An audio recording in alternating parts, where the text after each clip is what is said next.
MSLI T V, رہنمائی بدلتی دنیا کے لیے۔ شهر رمضان الذي أنزل فيه القرآن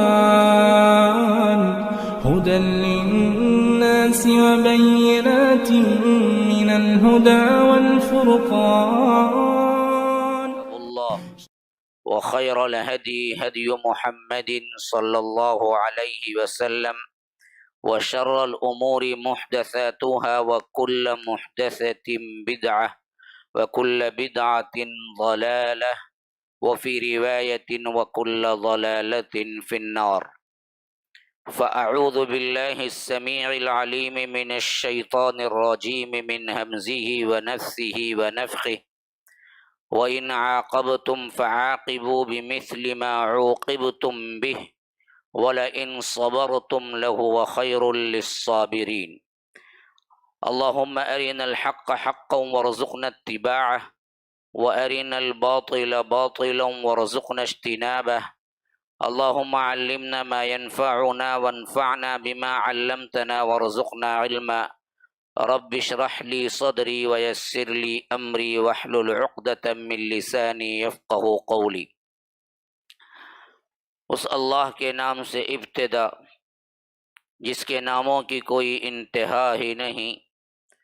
ولو ان ما فی الارض من شجرۃ اقلام والبحر يمده من بعده سبعة ابحر ما نفدت کلمات اللہ۔ اس ذات اقدس پر کروڑوں درود و سلام ہو جو تمام جہانوں کے لیے رحمت للعالمین بن کے آئے تھے۔ اللہم صلی علی محمد وعلی آل محمد کما صلیت علی ابراہیم وعلی آل ابراہیم انک حمید مجید، وبارک علی محمد وعلی آل محمد کما بارکت علی ابراہیم وعلی آل ابراہیم انک حمید مجید۔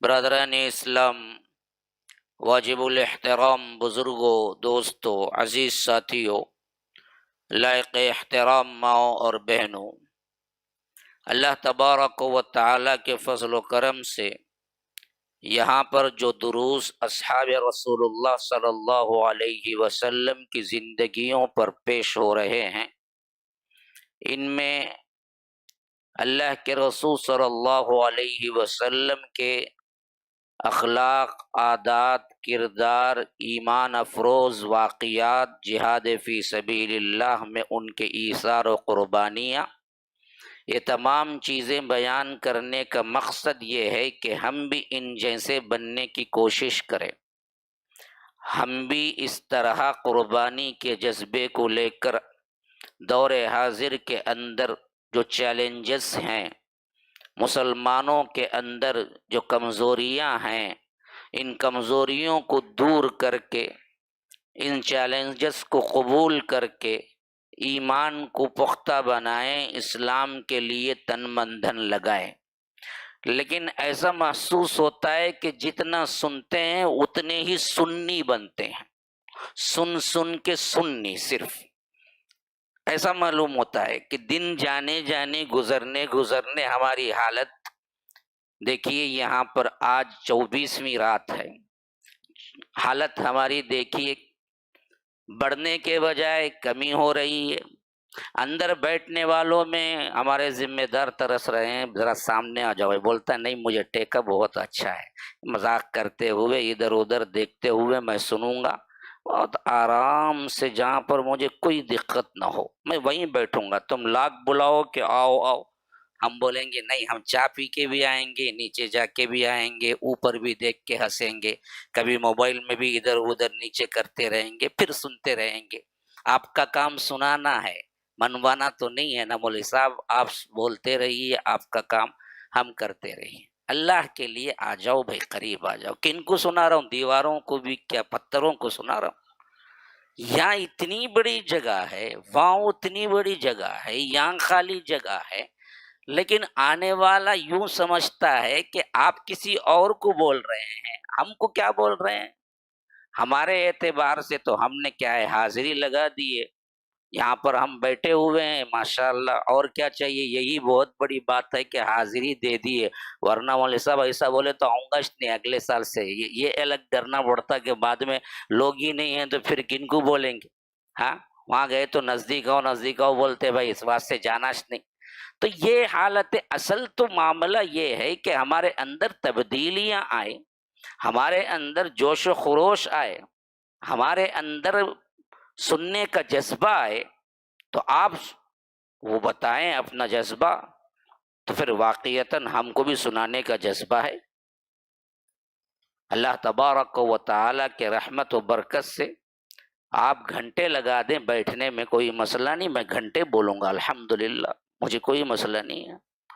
لیکن یہاں معاملہ یہ ہے کہ صورتوں سے ایسے لگے مول صاحب کائی کوا کو بیٹھے، اچھا تھا ہمیں آرام سے ادھر ادھر دیکھ لے کو بیٹھے تھے، کہاں کو خواہ مخواہ ہمارے کام میں ڈسٹرب کرتے نا تمہیں، ایسا بولے جیسا ہے صورت سے شروع کر دیں گے ٹائم پر واپس جاؤ بولے جیسا ہے، تو میں کیا شروع کروں، میں کیا بولوں؟ ہاں، جتنا بھی بولو جیسے بھی بولو وہی روٹین ہے کہ آپ کچھ بھی بولو، یہ تو اللہ اللہ پھر بھی کیا ہے 24واں ہے۔ اب دیکھو 27ویں کے بعد ایک اور منظر نظر آئیں گا، جس طرح وہ کیا ہے کہیں سے نکلتے نا بلوں میں سے کیڑے مکوڑے، ویسا نکلے دھوپ اس میں تھنکالے میں، پھر اسی طرح غائب ہو جاتے نا ویسا غائب ہو جائیں گے پھر پورے، پھر عید کی نماز کو دکھیں گے، پھر اس کے بعد شب برات کو، پھر یہ اللہ کا چیخو بتاؤ سب کچھ کر لو، لیکن ہماری روٹین تبدیل نہیں ہوتی۔ اللہ ہی خیر کرے، کس کو بولیں گے؟ میں تو سوچتا ہوں کہ اگلے بار سے کلاسز ہی چھوڑ دینا ہے، کوئی پروگرام نہیں رکھنا ہے، جو سننا ہی نہیں چاہتا اس کو کیا سنائیں گے بھائی؟ پروگرام ہی منقطع کر دینا ہے۔ ہاں سنو، آپ اپنے لیول کا سنو، جی چاہے سنو، یوٹیوب میں موجود ہیں، میرے تقریباً سنو گے تو تقریباً آدھی زندگی گزر جائے گی، اتنا موجود ہے ابھی تک تو فی الوقت کو سننا چاہتے بھی ہیں۔ جو لوگ آتے ہی نہیں ہیں، سنتے ہی نہیں ہیں، اس کے لیے اپنا ایک جذبہ بتاتے بھی نہیں ہیں، تو ان کو ہم سنا کے کریں گے بھی تو کیا جی؟ یہ ہے بہت بڑا مسئلہ، جن کے لیے ہم نے کوششیں کری کہ جن کے اعتبار سے سیرتوں کے مواد اکٹھا کر کے، آپ کو پتہ نہیں 1 گھنٹے کی سیرت ہے تو اس کے لیے کتنے گھنٹوں کی محنت پیچھے لگتی ہے کہ اس کے مواد کو اکٹھا کرنے میں، کہ آپ کے سامنے سب کچھ سہل انداز میں لا کے بولے، تو یہ کیا بولتا، ستون سے ہٹتا نہیں بولتا، ہاں نہیں، وہ ستون، وہ فین، وہ دیوار بہتر ہے مجھے، میں وہاں ٹیکا لگا لے کو آرام سے بیٹھوں گا، مسکرا لے کو ادھر ادھر لوگوں کو دیکھ لے کو، ایسا حاضری دینے آ گیا بس، اس کے علاوہ میرا اپنا کام جو چلتا ہے چلتا ہی رہتا ہے۔ اس حالت کے اندر ہم کیا سدھر سکتے ہیں، کیا بن سکتے ہیں، کیا تبدیل ہو سکتے ہیں؟ میرے کہ بولنا ہمارا کام ہے، توفیق دینے والا اللہ تبارک و تعالی ہی ہے۔ تو اللہ کے رسول صلی اللہ علیہ وسلم کی صحابہ کی سیرتوں کا جو پس منظر اہم ترین ہمارا آخری 10 دنوں کا ہے، ان میں یہ ہے کہ اللہ کے رسول صلی اللہ علیہ وسلم کے وہ باتیں بھی، اللہ کے رسول صلی اللہ علیہ وسلم کے صحابہ کے وہ واقعات بھی جن پر بعد میں بعض لوگوں نے طنز کیا یا متاعن صحابہ کے مضمون سے جو باتیں آ گئی، میں نے ان سیرتوں کو بھی آپ کے سامنے لیا اور کچھ باتیں میں نے ویسے بیان کی کہ غلطیاں ہوئی، لیکن خود اللہ کے رسول صلی اللہ علیہ وسلم نے انہیں معاف کر دیا، یا اللہ تبارک و تعالی نے انہیں معاف کر دیا۔ جیسا کہ ہم نے کیا کعب بن مالک کی سیرت میں ہم نے پڑھا کہ وہ تبوک میں شامل ہونے کے اعتبار سے تھوڑی سی تساہل، تھوڑی سا کیا ہے، یوں سمجھ لیجئے کہ بھول چوک ہو گئی، خطا ہو گئی ان سے، لیکن اس کا جو اللہ تبارک و تعالی نے پرائز دیا، انعام دیا، وہ کتنا اونچا ہے ماشاء اللہ، کہ اللہ تبارک و تعالی نے قرآن میں قیامت تک کے لیے آیت رکھ دی کہ ہم نے ان کو معاف کیا۔ تو اس حیثیت سے خطا تو ہوئی، اب بدبختی یہ ہے کہ یہ مکھی کا کردار نہیں ہے کہ غلاظت پہ بیٹھتی ہے، یہاں پر مومن شہد کی مکھی کا کردار ہونا چاہیے، یہ عام مکھی کا نہیں۔ تو یہاں پر غلطی تو ہوئی، لیکن غلطی کو نوٹ کرائیں گے نہیں، غلطی کے بعد حالات کیا ہوئے، کیسے تبدیل ہوئے، اور اللہ نے ان کے مقام کو غلطی کے بعد معافی طلب کر لی اور اللہ نے معاف بھی کر لیا، معاف کر دیا، تو پھر کیا ہے، قیامت تک کے لیے وہ آیت رکھ دی، جب بھی پڑھے گا، کوئی بھی پڑھے گا، وَعَلَى الثَّلَاثَةِ الَّذِينَ خُلِّفُوا، تو ضرور بالضرور اسی تشریحات کو، انہی تفاسیر کو دیکھے گا۔ تو آج جس سیرت مبارکہ آپ کے سامنے پیش خدمت ہے، یہ بہت ہی بلند ترین صحابی اور اللہ کے رسول صلی اللہ علیہ وسلم کے چچا ہیں۔ میں نے پہلے ہی بتایا تھا کہ اسلام میں اللہ کے رسول صلی اللہ علیہ وسلم کے دو چچا بہت نامور ہوئے، ایک حضرت عباس جن کی زندگی ہم پڑھ چکے ہیں الحمدللہ، ایک آج حضرت حمزہ رضی اللہ عنہ کی، ان کی زندگی ہم پڑھیں گے۔ حضرت حمزہ رضی اللہ عنہ کا اسلام حضرت عباس رضی اللہ عنہ کے اسلام سے بھی پہلے اور اعلان کے اعتبار سے بہت ڈنکے کی چوٹ پہ اظہار کیا تھا۔ اللہ کے رسول صلی اللہ علیہ وسلم کی نسبت کے تعلق سے صرف اتنا فضیلت کے اعتبار سے کہہ دینا کافی ہے کہ اللہ کے رسول صلی اللہ علیہ وسلم کے چچا بھی ہیں اور رضائی بھائی بھی ہیں۔ اللہ کے رسول صلی اللہ علیہ وسلم کو ان کی ماں نے سب سے پہلے دودھ پلایا، پھر اس کے بعد سویبہ نامی ابو لہب کی لونڈی نے دودھ پلایا، پھر اس کے بعد حلیمہ سعدیہ نے دودھ پلایا۔ یہ دونوں مائیں جو رضائی مائیں ہیں اللہ کے رسول صلی اللہ علیہ وسلم کی، ایسے ہی ان دونوں نے بھی حضرت حمزہ بن عبد المطلب کو دودھ پلایا، سویبہ نے بھی حضرت حمزہ کو دودھ پلایا، حلیمہ سعدیہ نے بھی ایک روایت کے مطابق حضرت حمزہ کو دودھ پلایا۔ تو اس حیثیت سے اللہ کے رسول صلی اللہ علیہ وسلم کی دوہری نسبت ہے کہ ایک چچا بھی ہیں اور ایک رضائی بھائی بھی ہیں۔ رضائی بھائی بھی دو نسبتوں سے، سویبہ سے بھی اور اسی طرح حضرت حلیمہ سعدیہ سے بھی۔ دوسری بات یہ ہے کہ ایک اور رشتہ بھی ہے، ماں کی طرف سے حضرت حالہ بنت وہب یہ ماں ہیں، اور یہ ماں وہ ہیں جو حضرت آمینہ بنت وہب اللہ کے رسول صلی اللہ علیہ وسلم کی والدہ کے چچیری بہن ہیں، کزن ہیں۔ اس حیثیت سے بھی ایک رشتہ بنتا ہے۔ اور اللہ کے رسول صلی اللہ علیہ وسلم اور حضرت حمزہ کے اعتبار سے عمر کا تفاوت صرف اور صرف 2 سال کا ہے۔ 2 سال پہلے یہ پیدا ہوئے اور 2 سال بعد جناب محمد الرسول اللہ صلی اللہ علیہ وسلم پیدا ہوئے۔ تو وہی بات جو میں حضرت عباس کے سلسلے میں بیان کیا تھا کہ حضرت عباس گویا کہ 1 اور سال بڑے ہیں حضرت حمزہ سے۔ دوسری جو مائیں ہیں ان سے ہاں، لیکن حضرت عبداللہ سے تقریباً دونوں 22-23 سال چھوٹے ہیں۔ تو اس حیثیت سے باپ کے تو بھائی ہیں، لیکن مختلف ماؤں کی وجہ سے عمر کا تفاوت ہے۔ رشتے میں تو چچا لگتے ہیں اور باپ کے بھائی لگتے ہیں، لیکن عمر کے اعتبار سے 2 سال کا فرق ہے حضرت حمزہ رضی اللہ عنہ اور اللہ کے رسول صلی اللہ علیہ وسلم کو۔ ان کی بیوٹی کیا تھی؟ اس میں سب سے عام ترین جو سبق ہم کو ملتا ہے وہ ہے اسلام کے تعلق سے اپنی جان نچھاور کر دینا، اور جب سچائی معلوم ہو گئی تو حضرت عبد المطلب کے باوجود اسلام قبول نہ کرنے کے اللہ کے رسول صلی اللہ علیہ وسلم کے لیے باوجود وہ بھتیجا ہے اپنا تن من دھن قربان کر دینا۔ اللہ کے رسول صلی اللہ علیہ وسلم جب دعوت کا آغاز کیے تو سب کو معلوم ہے عمر مبارک 40 سال تھی۔ تو اس حیثیت سے آپ لگا لیجئے حضرت حمزہ کی عمر کیا ہوگی؟ 2 سال بڑے ہیں، 42 سال ہوگی، 42 یا بہت زیادہ 43 کے درمیان۔ اللہ کے رسول صلی اللہ علیہ وسلم نے دعوت کا آغاز کیا تو پہلے کے تقریباً 5 سال ہمیں کوئی ایکٹیویٹی ملتی نہیں ہے حضرت حمزہ کے تعلق سے۔ یوں معلوم ہوتا ہے کہ ان کا جو شوق اور مشغلہ تھا، اہم ترین جو معاملہ ان کو سب سے زیادہ زندگی میں پسندیدہ تھا، وہ شکار اور جنگلوں کی سیر، بیابانوں کی سیر، شکار کرنا، بڑے بہادر تھے۔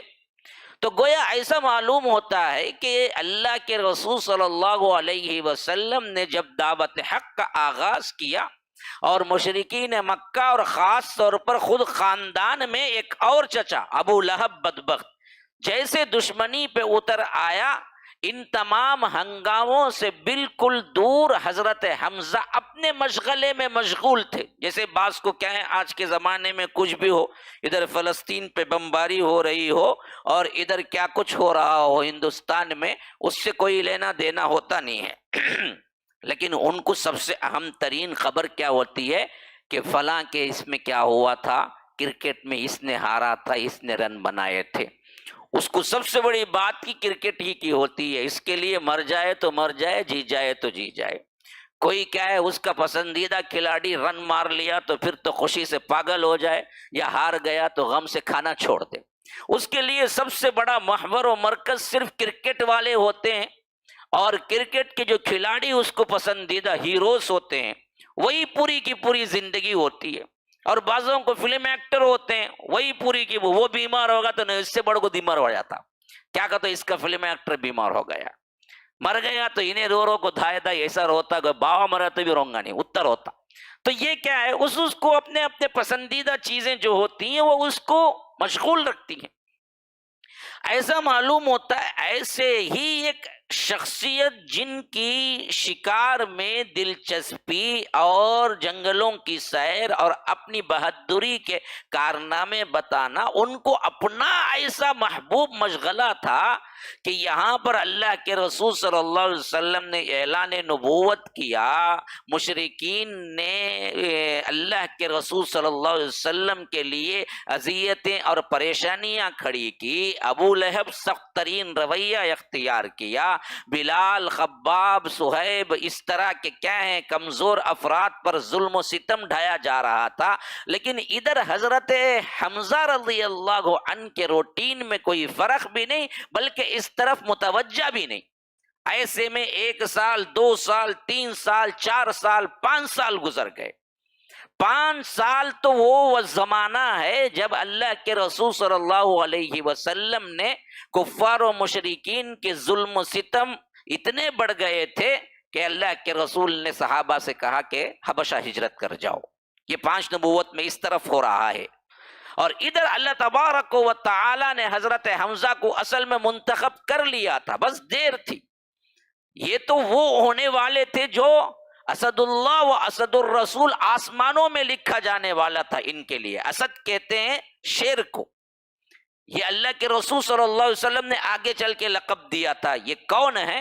اسد اللہ و اسد الرسول، اللہ کے شیر، اللہ کے رسول کے شیر، سید الشہداء، تمام شہیدوں کے سردار، یہ سب القاب ملنے والے تھے، لیکن ابھی وہ وقت نہیں آیا تھا بس کہ اپنے آپ میں تھے، اپنے مشاغل میں تھے، کہ ایک مرتبہ یوں ہوا کہ اللہ کے رسول صلی اللہ علیہ وسلم اپنی دعوتی فکر میں، اپنے دعوتی دوروں میں منہمک تھے، اور اکیلے میں کہیں سے واپس آ رہے تھے، ہو سکتا ہے حرم سے واپس گھر آ رہے تھے، تو اکیلے میں دیکھ کر اس وقت ابو جہل جو ہے، اکیلے میں اللہ کے رسول صلی اللہ علیہ وسلم جا رہے ہیں تو ملاقات ہو گئی۔ اب اس بدبخت کو کیا سوچی پتہ نہیں، دیکھا کہ اکیلے ہیں، کوئی ساتھ میں بھی نہیں ہے، تو اللہ کے رسول صلی اللہ علیہ وسلم کو منمانی گالیاں دینے لگا۔ اللہ کے رسول صلی اللہ علیہ وسلم کا اخلاق ہی اتنا بلند تھا کہ اللہ کے رسول عموماً ہی کسی کو کبھی گالی نہیں دی ہے۔ پوری سیرت کا آپ کیا ہے ذخیرہ کھنگال ڈالیں، کہیں بھی آپ کو کوئی بھی گالی تو بہت دور کی بات ہے، اخلاق سے گری ہوئی بھی بات بھی اللہ کے رسول صلی اللہ علیہ وسلم نہیں کرتے تھے۔ تو یہاں پر اللہ کے رسول صلی اللہ علیہ وسلم مخالفت میں کچھ بولنا یہ تو ممکن ہی نہیں تھا، لیکن اس بدبخت نے حد کر دی کہ گالیوں پر گالیاں، یہاں تک کہ مارنے کے لیے بھی آگے بڑھا۔ پھر اس کے بعد رک گیا بعض روایتیں ہیں کہ اللہ کے رسول صلی اللہ علیہ وسلم پر بدزبانی کے ساتھ تھوکنے کی بھی کوشش کی. بہرکیف اللہ کے رسول صلی اللہ علیہ وسلم اس سے کترا کے خاموشی کے ساتھ نکل گئے. وَإِذَا مَرُّوا بِاللَّغْوِ مَرُّوا كِرَامًا، وہی حالت اللہ کے رسول صلی اللہ علیہ وسلم کی تھی. اللہ کے رسول صلی اللہ علیہ وسلم وہاں سے گزر گئے. اب یہ جو واقعہ ہو رہا تھا، ابو جہل نے سوچا کہ اللہ کے رسول اکیلے ہیں، کوئی نہیں ہے، اس واسطے بدتمیزی کی. اور عموماً جو بدتمیزی کرتے ہیں، جو اخلاق سے گرے ہوئے ہوتے ہیں، یاد رکھو وہ بہادر نہیں ہوتے، لوگوں کے سامنے نہیں کرتے، اکیلے میں کرتے ہیں. جو اخلاق سے گرے ہوئے لوگ ہیں ہمیشہ اسی وقت بدتمیزی پہ اتر آتے ہیں جب لوگ نہیں ہوتے ہیں. ورنہ بہادر جو ہوتا ہے نا، وہ اخلاق سے گرا ہوا نہیں ہوتا، چار لوگوں کے سامنے بولتا ہے جو بھی بولتا ہے، یا نہیں تو خاموشی اختیار کرتا ہے. تو یہ بدبخت بزدل بھی تھا اور ساتھ میں اخلاق سے گرا ہوا بھی تھا. اس نے سمجھا کہ اللہ کے رسول صلی اللہ علیہ وسلم اکیلے ہیں. لیکن ہوا یہ کہ عبداللہ ابن جدعان ایک کافر ہے جس کا گھر ذرا ٹیلے پر دور تھا، لیکن ٹیلے پر تھا، اونچی جگہ پر تھا. اس کی لونڈی تھی اس وقت گھر میں، وہ دور سے دیکھ رہی تھی یہ تمام ماجرا جو کچھ بھی ہو رہا تھا. اللہ کے رسول صلی اللہ علیہ وسلم کے ساتھ ابو جہل نے کیا بدتمیزی کی، کس طرح کے الفاظ بولے، کس طرح چڑھ چڑھ کے دوڑ دوڑ کے آ کے مارنے کی کوشش کی، وہ تمام منظر عبداللہ ابن جدعان کی جو لونڈی تھی وہ اوپر تھی، منظر پورا دیکھ رہی تھی. اور اس کو افسوس ہوا کہ ادھر حمزہ چچا ہے ہونے کے باوجود بھی سپورٹ کیوں نہیں کرتے اپنے بھتیجے کی. ایسے ہی بات جیسے عام طور پر لوگ سوچتے ہیں، وہ کوئی کیا ہے ایسے نقطۂ نظر سے نہیں سوچ رہی تھی کہ اسلامی اعتبار سے کیوں نہیں سپورٹ ہو رہا ہے، خاندانی اعتبار سے سوچ رہی تھی کہ حمزہ جیسی شخصیت ان کے چچا ہیں لیکن یہ بدبخت ان کے بھتیجے کو ایسا سلوک کرتا ہے. اچھا خیر، معاملہ رفع دفع تو ہو گیا.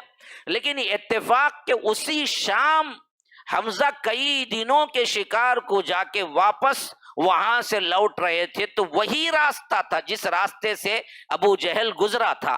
اور اس وقت حضرت حمزہ بھی شکار کیا ہوا گوشت بھی اور بڑے ہی جوش و خروش کے ساتھ کہ وہ کیا ہیں ایک بہت لمبے سفر سے واپس لوٹے ہیں، لوٹ کے آ رہے تھے. تو اس وقت سابقہ حضرت حمزہ سے یہ ہوا کہ عبداللہ ابن جدعان کی لونڈی نے پکار کے کہا کہ آپ بھی عجیب آدمی ہیں، آپ کے بھتیجے کو سرے عام ابو جہل گالیاں دیتا ہے، مارنے کی کوشش کرتا ہے، اور آپ کو کچھ بھی پتہ بھی نہیں چلتا. اب ایک چچا کے اندر اپنے بھتیجے کی حمیت جاگ اٹھی. انہوں نے پوچھا کہ اچھا ایسا کیا اس نے؟ کہا کہ ہاں ایسا ہی کیا، میں اپنے آنکھوں سے دیکھی کہ یہ بدبخت مارنے کی کوشش کر رہا تھا اور گالیاں بھی دی.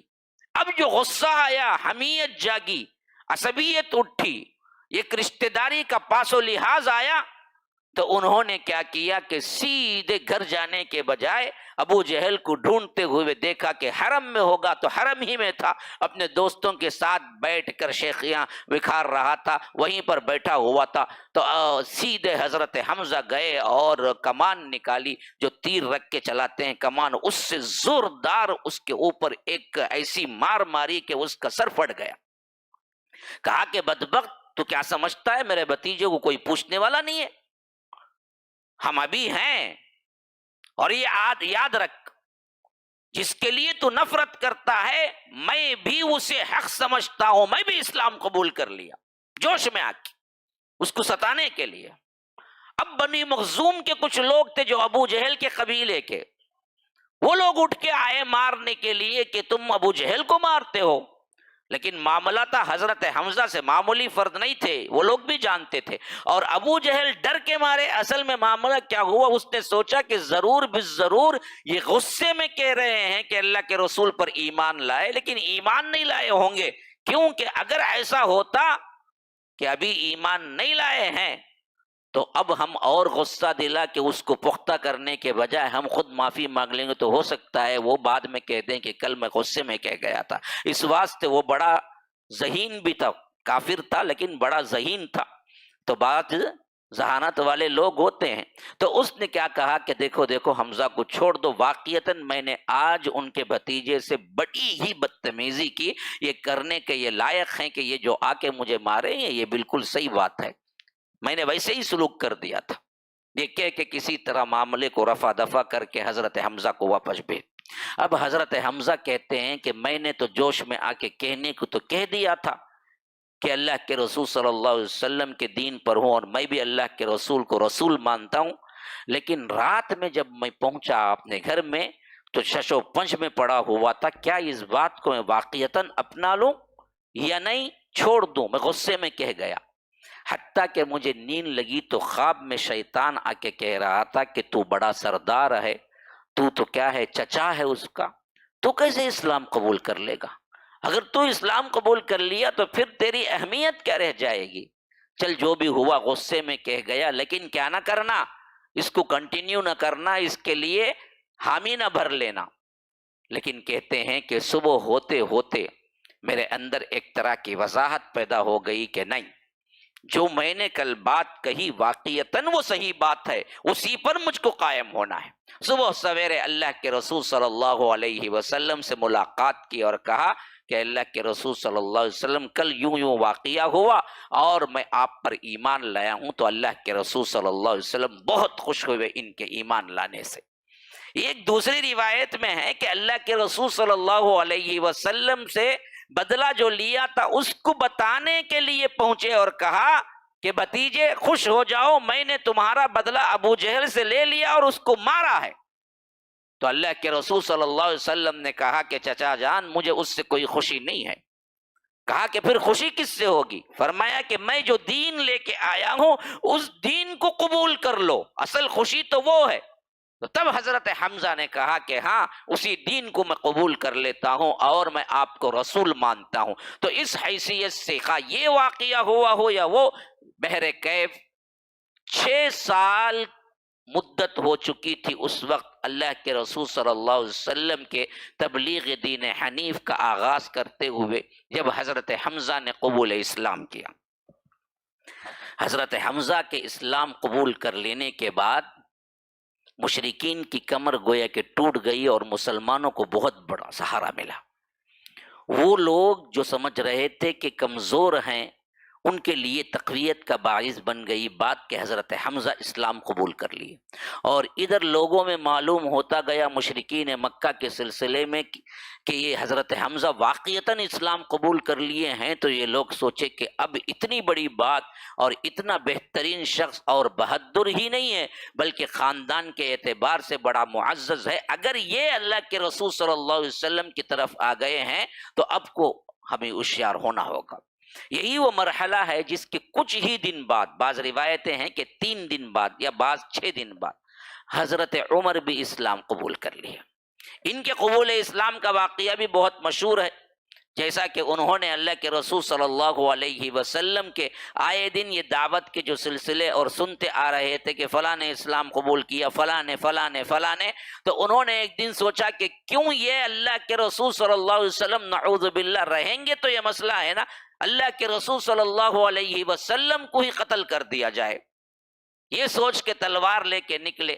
راستے میں ان کے دوست نعیم بن عبداللہ انہوں نے ملاقات کی. کہا کہ عمر کہاں جا رہے ہو؟ کہا کہ میں اللہ کے رسول صلی اللہ، بڑے بہادر تھے، جو کام بھی کرنا ہے علی اعلان کہتے تھے. انہوں نے کہا کہ میں اللہ کے رسول صلی اللہ علیہ وسلم کے قتل کے ارادے سے جا رہا ہوں، ان کی دعوت سے ہمارے گھروں کے اندر پھوٹ پڑ گئی ہے، بھائی بھائی کا دشمن بن گیا ہے. وہ سمجھ رہے تھے جیسے ہمارے لوگ سمجھتے ہیں کہ انہوں نے کیا کر دیا، ہم توحید کہہ کے لوگوں کے اندر پھوٹ ڈال دیے یا باپ دادا کو مشرک کہہ گئے. یہ لوگ ایسے ہی سمجھتے ہیں نا جی، ویسے ہی سمجھ رہے تھے اس وقت. تو حضرت نعیم نے کہا کہ دیکھو وہ بعد میں پتہ کر لینا تم جو بھی کرنا ہے، لیکن پہلے یہ دیکھو تمہارے گھر تک بھی اسلام پہنچ گیا ہے، تمہارے بہن سے جا کے ملاقات کرو. تو تب گئے تھے تو بڑا واقعہ پیش ہے، لمبا ہے لیکن اصل میں وہ سیرت نہیں ہے مضمون. بہر کیف حضرت عمر اپنی بہن کے ذریعے اسلام قبول کر لیتے ہیں. اب یہ وہ زمانہ ہے جس سے پہلے حضرت حمزہ اسلام قبول کیے ہوئے ہوتے ہیں اور اللہ کے رسول صلی اللہ علیہ وسلم ارقم بن ابی الارقم مخزومی کے مکان میں ٹھہرے ہوئے ہوتے ہیں، جبکہ معلوم ہوتا ہے کہ حضرت عمر شمشیر بے نیام لے کے بالکل تلوار کو نکالے ہوئے آ رہے ہیں، تو بعض لوگ اللہ کے رسول صلی اللہ علیہ وسلم سے کہتے ہیں کہ عمر آ رہے ہیں اور تلوار بھی ان کے ہاتھ میں کھلی ہوئی ہے، تو حضرت حمزہ کہتے ہیں کہ آنے دو، اگر وہ اچھی نیت سے آئے ہیں تو ہم مرحبا کہیں گے، اگر وہ بری نیت سے آ رہے ہیں تو ہم انہی کی تلوار سے ان کا سر قلم کر دیں گے۔ یہ بات کہنے والے حضرت حمزہ ہیں جو کہ ابھی 3 دن پہلے اسلام قبول کیے تھے، وہی ہیں جو سب مسلمانوں کو اس وقت ڈھارس بناتے ہیں کہ کوئی مسئلہ نہیں، عمر ہو تو آنے دو۔ اور ادھر اللہ کے رسول صلی اللہ علیہ وسلم کو معلوم ہوتا ہے کہ حضرت حمزہ آ رہے ہیں، حضرت عمر آ رہے ہیں، تو اللہ کے رسول صلی اللہ علیہ وسلم بھی یہی کہتے ہیں کہ اچھی بات ہے، آنے دو۔ جب وہ آ جاتے ہیں اور اندر داخل ہوتے ہیں تو اللہ کے رسول صلی اللہ علیہ وسلم حضرت عمر کو بالکل قریب کر لیتے ہیں۔ ایک روایت میں ہے کہ گریبان کو پکڑتے ہیں اور کہتے ہیں کہ عمر اب بھی وقت نہیں آیا کہ تم اللہ پر ایمان لاؤ؟ تو کہتے ہیں کہ اللہ کے رسول صلی اللہ علیہ وسلم میں اللہ پر ایمان لانے کے لیے ہی آیا ہوں، میں لڑائی کی نیت سے نہیں آیا ہوں، میں تو اسلام قبول کر چکا ہوں اور آپ کے ہاتھ پر بیعت کرنے کے لیے، اسلام قبول کرنے کے لیے اعلان کر۔ اس سے اللہ کے رسول صلی اللہ علیہ وسلم اتنے خوش ہوتے ہیں، تکبیر بلند کرتے ہیں اور صحابہ بھی اللہ اکبر کا نعرہ لگاتے ہیں، یہاں تک کہ پوری وادی گونج اٹھتی ہے۔ اس کے بعد جب یہ 2 بڑے سپوت دونوں اسلام قبول کر لیتے ہیں، پھر تو صحابہ کو اس حد تک تقویت ملتی ہے کہ یہ پہلا موقع ہوتا ہے جس میں آ کے اللہ کے رسول صلی اللہ علیہ وسلم سے حضرت عمر کہتے ہیں کہ اللہ کے رسول ہم حق پہ نہیں ہیں۔ اللہ کے رسول صلی اللہ علیہ وسلم کہتے ہیں کہ ہاں حق پہ ہیں۔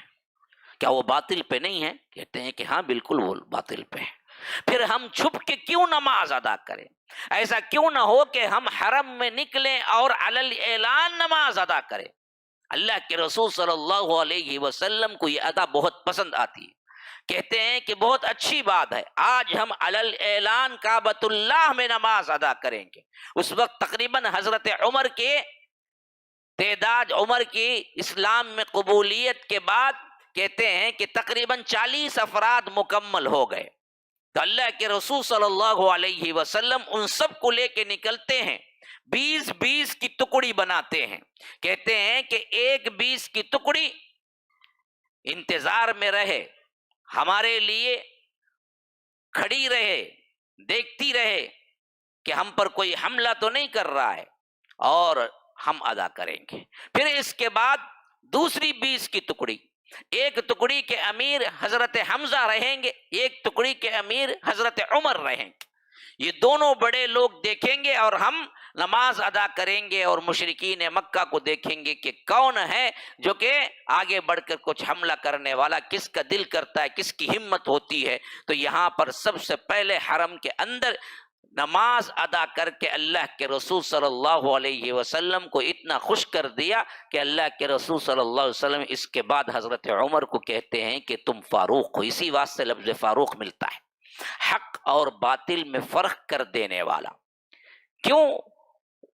ان کے آنے کے بعد علل اعلان نماز کی ادائیگی کی ہمت ہوئی مسلمانوں میں، اور کوئی مشرک یہ ہمت نہ کر سکا کہ ان کو روک سکے، ٹوک سکے۔ اسی واسطے تاریخ اسلام میں فاروق اعظم کے نام سے جانے جاتے ہیں حضرت عمر۔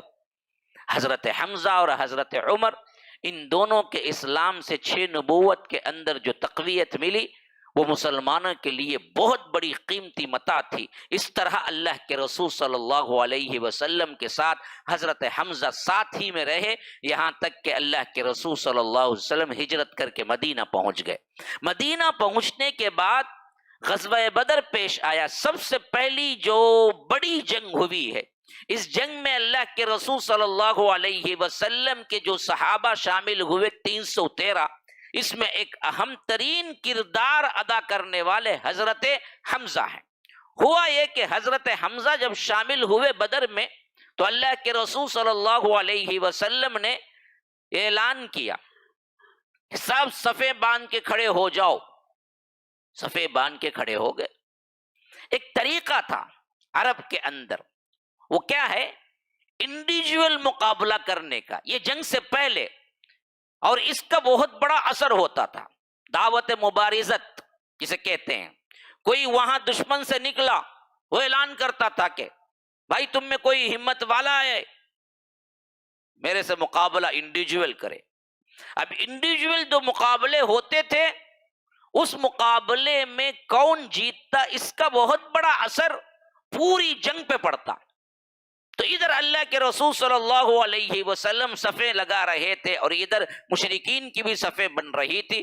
جب دونوں کی صفیں آمنے سامنے آ گئی تو وہاں سے اپنے آپ کو بڑے بہادر سمجھنے والے عتبہ، شیبہ، ربیعہ، یہ تینوں نکلے۔ تینوں نے آواز دی ہے ہمارے سے مقابلہ کرنے والا کوئی؟ اور ادھر 3 انصاری صحابہ نکلے مقابلے کے لیے۔ جب وہ لوگ آمنے سامنے ہو گئے تو مشرکین مکہ میں سے جو نکلے عتبہ، شیبہ، ربیعہ، انہوں نے پوچھا کہ کون ہو تم؟ کہا کہ ہم انصار سے ہیں۔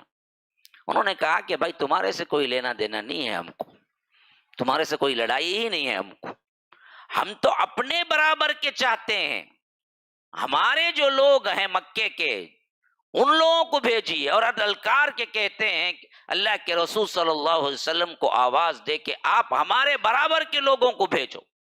اللہ کے رسول صلی اللہ علیہ وسلم جب یہ سنتے ہیں تو فوری طور پر کہتے ہیں کہ حمزہ اٹھو، تم عبیدہ تم اٹھو، اور علی تم اٹھو۔ یہ تینوں ٹکر کے قریشی ہیں، اللہ کے رسول صلی اللہ علیہ وسلم کے خاندان ہی کے۔ جب یہ لوگ بالکل آمنے سامنے ہو جاتے ہیں، ربیعہ، عتبہ، شیبہ، اللہ کے رسول صلی اللہ علیہ وسلم اس کے مقابلے میں حضرت حمزہ، حضرت ابو عبیدہ اور حضرت علی، ان تینوں کو بھیجا۔ ان میں دونوں اپنے اپنے شکار کو، حضرت حمزہ اور حضرت علی، ایک ہی وار میں قتل کر دیتے ہیں، شیبہ اور ربیعہ کو۔ صرف عتبہ جو ہے نا وہ اور عبیدہ جو ہیں، وہ دونوں کا معرکہ بہت دیر تک ہوتے رہتا ہے، ادھر یہ بھی زخمی ہوتے ہیں، ادھر یہ بھی زخمی ہوتے ہیں، یہاں تک کہ حضرت حمزہ جب اپنے شکار کو ختم کر چکے ہوتے ہیں، جہنم رسید کر چکے ہوتے ہیں، دیکھتے ہیں کہ ادھر عبیدہ زخمی ہو رہے ہیں، تو وہ آگے بڑھ کے کیا کرتے ہیں، عتبہ کو مارتے ہیں، وہاں سے وہ بھی ختم ہوتا ہے۔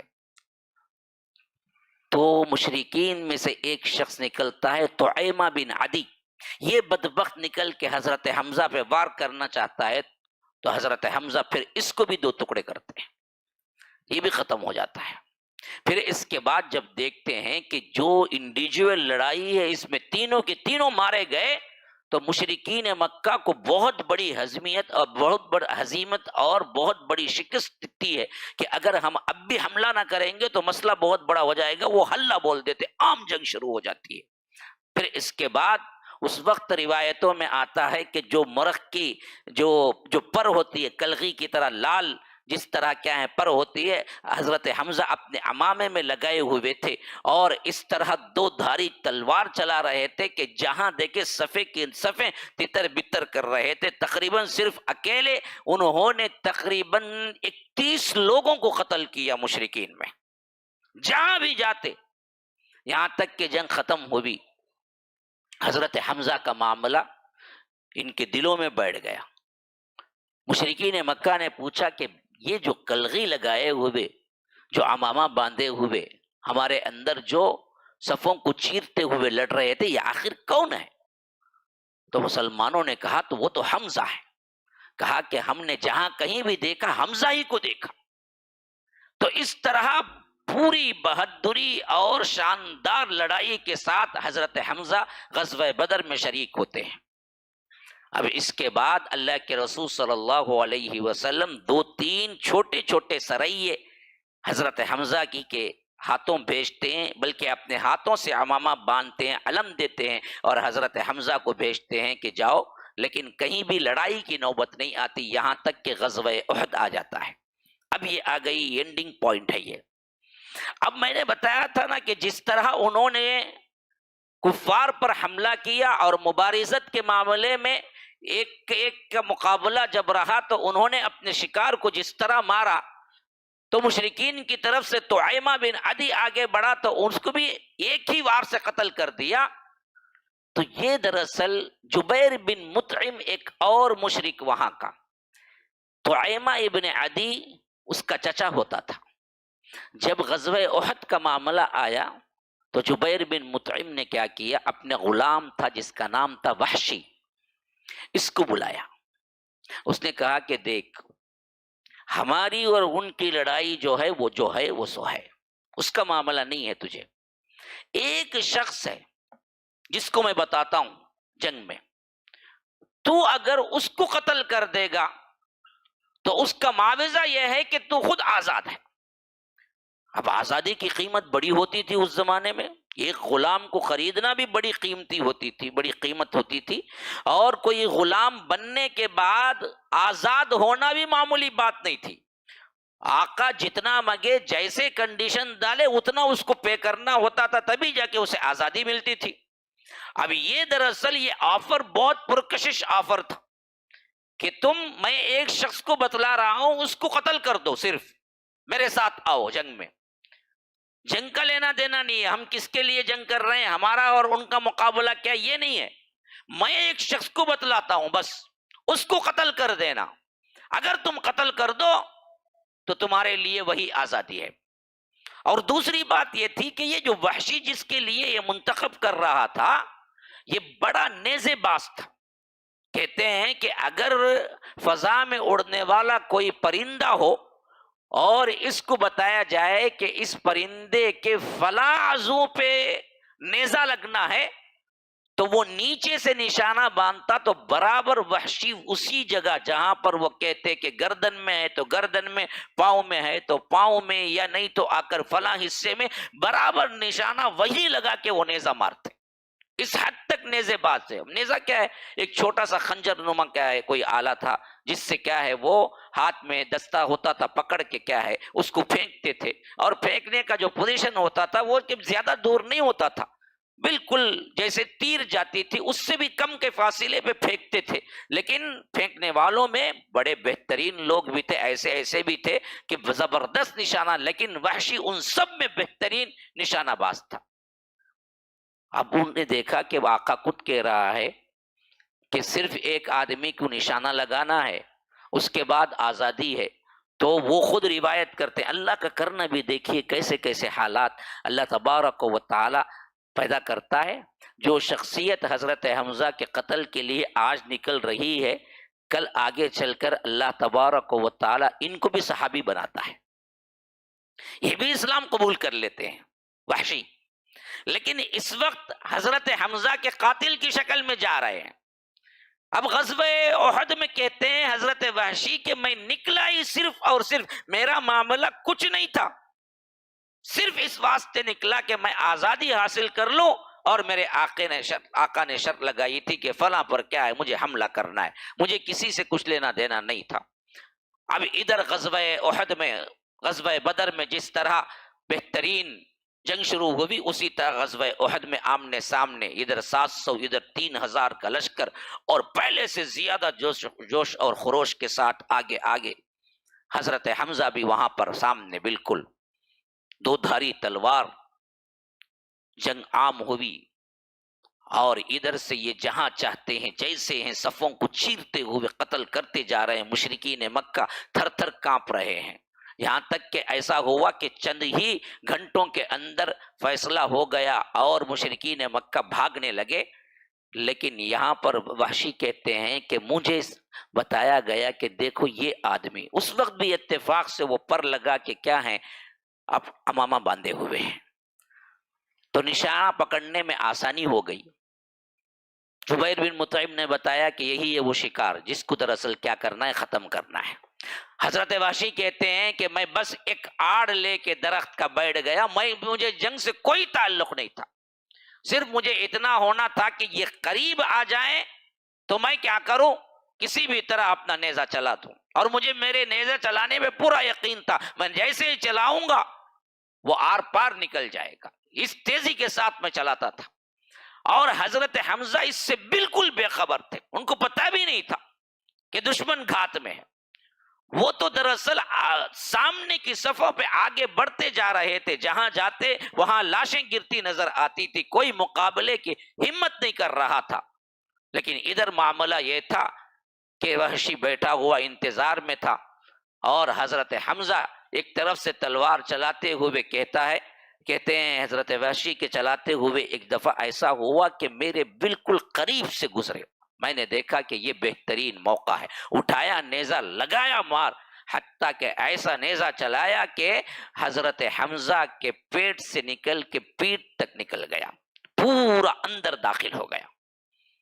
اور حضرت حمزہ یہ جو بھی ہوا تھا پیچھے سے اس نے وار کیا تھا، پیٹ سے وار کیا تھا، پیٹ تک نکل گیا۔ حضرت حمزہ پلٹ کے وار کرنا چاہ رہے تھے، لیکن اتنا شدید وار تھا کہ اس پر حملہ نہ کر سکے، گر پڑے۔ اب اس کے بعد نشانی کے طور پر کچھ چیزیں وہاں سے اٹھا لی وحشی نے، تاکہ بتا دیا جائے کہ جس کو آپ نے شکار کے لیے بتایا تھا جہاں پر حملہ، میں نے بالکل ٹھیک وہیں حملہ کیا۔ تو اس واسطے وہاں سے چیزیں اٹھائی، بھاگا دوڑا گیا اور بتا دیا کہ آپ کا شکار جو کچھ آپ نے بتایا میں نے وہ کام کر دیا۔ اب آگے چل کر جو غصہ تھا خاص طور پر مشرکین کا، کیونکہ بعد میں کیا ہوا، یہ جنگ پھانسا پلٹ گئی۔ خالد ابن الولید اس وقت ابھی اسلام نہیں قبول کیے تھے، پیچھے سے آ کے حملہ کر دیے، لوگ فتح ہے سمجھ کے کیا کیے تھے، مال غنیمت کو چننا شروع کر دیے تھے، معاملہ الٹا ہو گیا۔ ایسے وقت میں جب معلوم ہو گیا کہ دونوں دو بدو لڑ رہے ہیں، ادھر مشرکین کا جو غصہ تھا وہ خاص طور پر مسلمانوں کے لاشوں پہ نکالا بدبختوں نے۔ کئی لاشوں کو انہوں نے کیا کیا، مسلح کیا۔ مسلح کا مطلب ہے ٹکڑے ٹکڑے کر دینا، اعضاء الگ کر دینا، ناک کان آنکھیں نکال دینا، اس طرح الگ الگ کر دینا۔ اور حضرت حمزہ کا معاملہ تو کئی ایسے بڑے بڑے مشرک سرداروں کو غزوہ بدر میں انہوں نے قتل کیا تھا، ان سب کا دعویٰ تھا جب شہید ہوئے تو وہ تمام لوگ جن کو معلوم ہوا کہ حضرت حمزہ شہید ہو گئے ہیں تو یہ بدبخت آئے حضرت حمزہ کو مسلح کرنے لگے، ناک کان ہاتھ اس طرح۔ بعض روایتیں تو یہاں تک ہیں ابو سفیان کی بیوی ہندہ جو اس وقت اسلام نہیں قبول کی تھی، انہوں نے تو کیا کیا کہ ان اعضاء کو رسی میں پرویا اور ایک گلے کا ہار بنا کے ڈال لیا جو حضرت حمزہ کے اعضاء کاٹے گئے۔ اور بعض دوسری روایتیں بھی یہاں تک شاہد ہیں کہ پیٹ بھی چیر ڈالا اور اس کے اندر کے جگر نکال کے اس کے ٹکڑے ٹکڑے کر دیے۔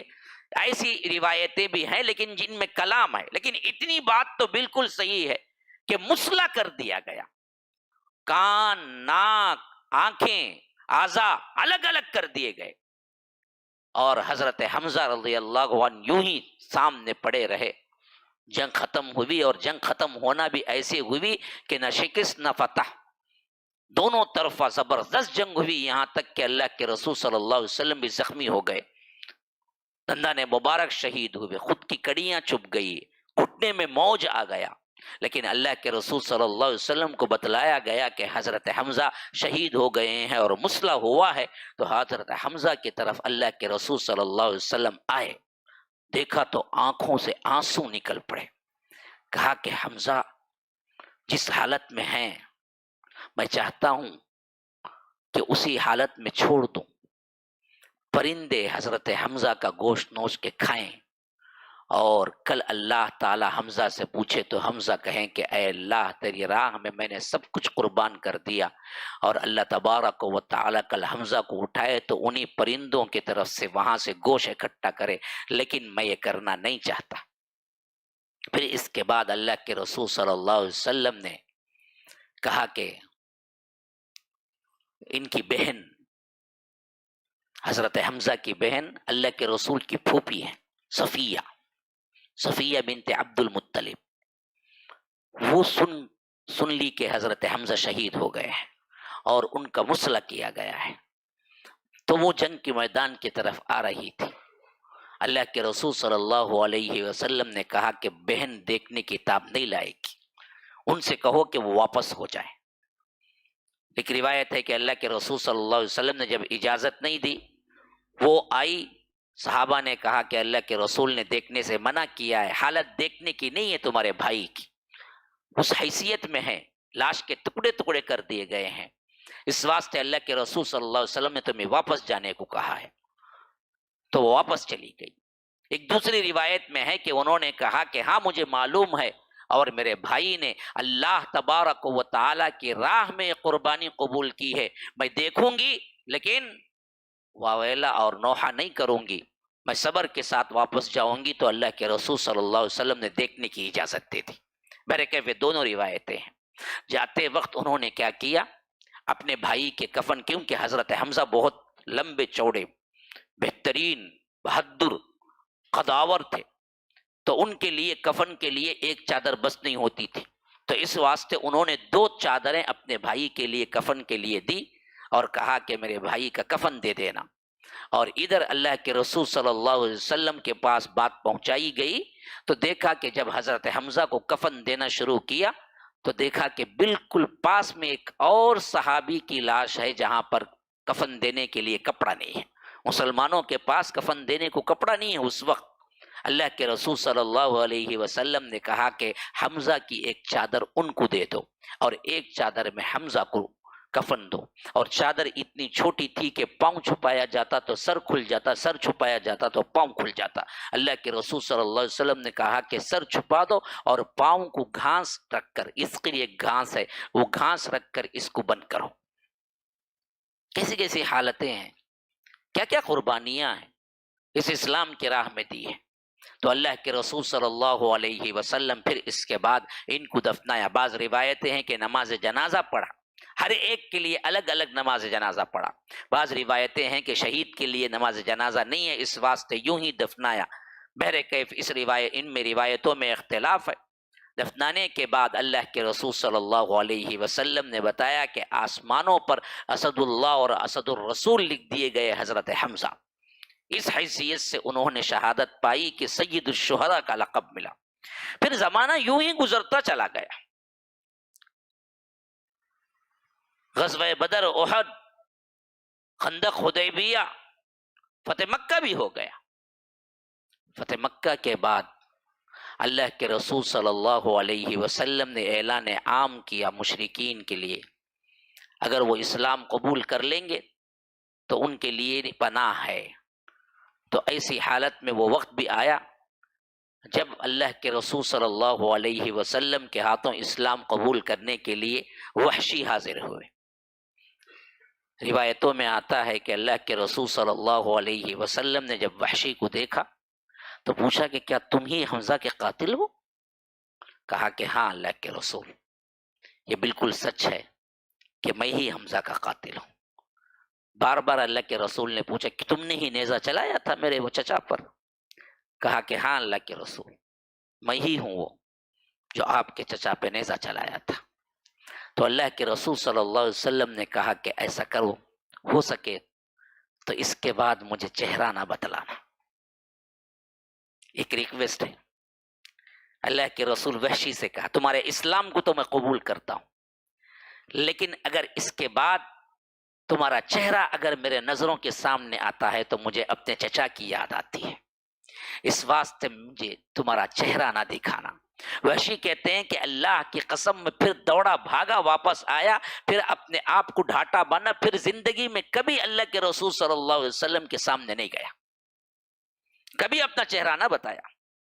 چچا کی محبت اتنی تھی، وہ واحد چچا تھے جنہوں نے سب سے پہلے اسلام قبول کیا اور اپنا تن من دھن لگا دیا۔ اور اللہ کے رسول صلی اللہ علیہ وسلم کا پیار اور عدل دیکھیے، ایک طرف کہ پیار اتنا تھا کہ چاہتے تھے تو قتل کا حکم دیتے تھے، اسلام ان کا قبول نہ کرتے، لیکن اللہ کے رسول صلی اللہ علیہ وسلم سراپا رحمت للعالمین ہے، کہا کہ میں تمہارے اسلام کو قبول کرتا ہوں، لیکن میں کیا کروں کہ تمہیں دیکھتا ہوں تو میرے چچا یاد آتے ہیں، صرف ریکویسٹ یہ ہے کہ تم اپنا چہرہ نہ دکھاؤ مجھے۔ حضرت وحشی بھی بات کو سمجھ گئے، دوڑے بھاگے آئے، پھر کہتے ہیں کہ میں نے اپنے چہرے پہ ڈھاٹا باندھا، پھر کبھی نہ دکھایا اللہ کے رسول صلی اللہ علیہ وسلم کو چہرہ، یہاں تک کہ اللہ کے رسول صلی اللہ علیہ وسلم کی وفات ہو گئی۔ دل میں تمنا تھی کہ کسی بھی طرح جو کچھ میں نے کیا جاہلیت کے ایام میں اسلام قبول کرنے کے بعد کوئی ایسا کارنامہ کروں کہ شاید مجھے معافی مل جائے اور میرے گناہ دھل جائیں. یہاں تک کہ اللہ کے رسول صلی اللہ علیہ وسلم کی وفات کے بعد حضرت ابو بکر صدیق کی خلافت میں جنگ یمامہ برپا ہوئی. یہ دراصل مسیلمہ کذاب کے خلاف جو بدبخت اللہ کے رسول صلی اللہ علیہ وسلم کے زمانے ہی میں اعلان کیا تھا کہ میں اللہ کا نبی ہوں، اور خط لکھا تھا کہ میں اللہ کا رسول، مسیلمہ کی طرف سے محمد اللہ کے رسول صلی اللہ علیہ وسلم کے نام، اللہ کے رسول صلی اللہ علیہ وسلم نے اسے کذاب کا لقب دیا، یہ جھوٹا ہے. تو اس کے بعد حضرت صدیق اکبر کی خلافت میں سب سے اہم ترین بڑی لڑائیوں میں سے ایک جنگ یمامہ ہے. اتنی بڑی لڑائی کہ اندازہ کرو کہ یہ جنگ یمامہ میں تقریباً 700 حفاظ خالی صحابہ شہید ہوئے. حفاظ صحابہ 700 صحابہ شہید ہوئے، اور یہ بدبخت 40,000 کا لشکر لے کے آیا ہوا تھا. اور ایسی سخت ترین جنگ تھی کہ اس سے پہلے کبھی اتنی سخت ترین جنگ پیش نہ آئی تھی. مسلمانوں نے بھی ڈٹ کر مقابلہ کیا، یہاں تک کہ حضرت وحشی کہتے ہیں کہ وہی نیزہ، وہی نشانہ، وہی سوچ جو حضرت حمزہ کے سلسلے میں لے کے نکلا تھا، آج میں جنگ امامہ میں اسی حیثیت سے شریک ہوا کہ کسی بھی طرح میں ویسے ہی نشانہ لگاؤں، اسی نیزے کو استعمال کرتے ہوئے یہ بدبخت ترین جو خلافت اور جو نبوت کا حقدار بن کے بیٹھا ہے، جھوٹا نبی ہے، اس کو میں نیزہ چلاؤں. آخر اللہ نے موقع دیا. 2-4 لوگ قتل کے لیے آئے بھی تھے، لیکن جس نیزے سے سب سے پہلے اسے اٹیک ہوا وہ وحشی ہیں، جن کے نیزے سے مسیلمہ کو اٹیک ہوا. آخر اسے ٹکڑے ٹکڑے کیا گیا. اللہ تبارک و تعالی نے یہ توفیق دی. تو حضرت وحشی کہا کرتے تھے کہ میں زمانے جاہلیت میں حضرت حمزہ جیسی شخصیت کو قتل کیا، لیکن اللہ تبارک و تعالی نے اس کے مداوے کے طور پر اسلام لانے کے بعد مسیلمہ کذاب کو میرے ہاتھوں قتل کروایا. امید یہی ہے کہ میں دعا کرتا رہتا ہوں کہ اللہ تبارک و تعالی حضرت حمزہ کے قتل کے بدلے مسیلمہ کے قتل کو قبول کر لے، اور اللہ میری دعاؤں کو قبول کر کے میرے گناہوں کو معاف کر دے. یہ حضرت وحشی کی بات آخری دور میں ہوا کرتی تھی. اس طرح حضرت حمزہ کے لیے اللہ کے رسول صلی اللہ علیہ وسلم کی محبت تھی. آخری بات، حضرت حمزہ کے قتل پہ جب اللہ کے رسول صلی اللہ علیہ وسلم آئے، جب دیکھا، فرمایا کہ ان کافروں نے میرے چچا کی یہ حالت کی ہے تو جی چاہتا ہے کہ اگر میں ان کی میتوں کو قابو میں کروں، یہ اگلے میدان میں آئیں اور یہ قتل ہوں، تو ان کے مقتولوں کو میں ایک حمزہ کے بدلے 70 کا مسلح کروں. ایک کا نہیں، 70 کا. حضرت حمزہ کے بدلے 70 کا میں مسلح کروں. اللہ کے رسول صلی اللہ علیہ وسلم ایک روایت کے مطابق قسم اٹھائی کہ میں حضرت حمزہ کے بدلے 70 مشرکوں کو قتل کروں گا. قتل کرنے کے بعد وہ مقتول جو ہوں گے نا، ان کا مسلح کروں گا. تو اس وقت یہ آیت اتری کہ وَإِنْ عَاقَبْتُمْ فَعَاقِبُوا بِمِثْلِ مَا عُوقِبْتُمْ بِهِ وَلَئِنْ صَبَرْتُمْ فَهُوَ خَيْرٌ لِلصَّابِرِينَ. اللہ کے رسول صلی اللہ علیہ وسلم دیکھو چوٹ پہنچی ہے، جیسے آپ کو پہنچی ہے ویسے ان کو بھی پہنچی ہے، لیکن اگر آپ بدلہ لینا ہے بِمِثْلِ مَا عُوقِبْتُمْ بِهِ، اتنا ہی لو جتنا وہ لوگ لیے. ایک حمزہ کے بدلے ایک کا آپ مسلح کر سکتے ہیں. لیکن وَلَئِنْ صَبَرْتُمْ، اگر آپ اس پر صبر کیے، وَهُوَ خَيْرٌ لِلصَّابِرِينَ، یہ صابرین کے لیے تو بہت اچھا ہے. تو اللہ کے رسول صلی اللہ علیہ وسلم نے اپنے قسم کا کفارہ دیا، اور اللہ کے رسول صلی اللہ علیہ وسلم نے اس کا معاملہ معاف کر دیا. یہ ہے اللہ کے رسول صلی اللہ علیہ وسلم کی سیرت اس معاملے میں. ھذا وباللہ التوفیق وصلی اللہ وسلم علی نبینا محمد. اسأل اللہ لی ولکم ولسائر المسلمین من کل ذنب فاستغفروه انہ هو الغفور الرحیم. السلام علیکم ورحمۃ اللہ وبرکاتہ. کچھ اعلان ہے؟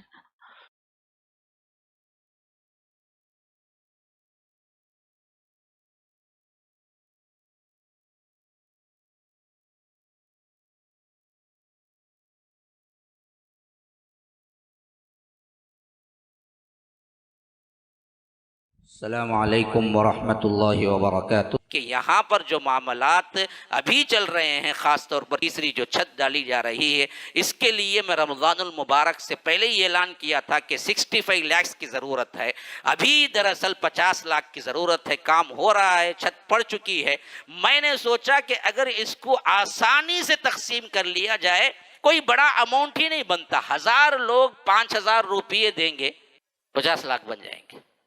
اور جو ہم نے شروع کیا تھا 5000 سے بلڈنگ سپورٹ کے لیے، الحمدللہ وہ 200 کے قریب تعداد میں پہنچ رہے ہیں، اور 800 لوگ ضرورت ہیں جو لوگ دینا چاہتے ہیں، اس میں بھی آگے آئیں۔ فجزاکم اللہ احسن الجزا، والسلام علیکم ورحمۃ اللہ وبرکاتہ۔ الحمدللہ ہم نے جب بھی اعلان کیا ہے آپ لوگ اس کا بہترین ساتھ دیے ہیں۔ امید ہے کہ اس معاملے میں آپ لوگ ابھی بھی کار خیر میں ساتھ دیں گے۔ اللہ تبارک و تعالی ہم سب کو صحت عافیت کے ساتھ دین و دنیا کی ہر بھلائی عطا کرے۔ السلام علیکم ورحمۃ اللہ وبرکاتہ۔ السلام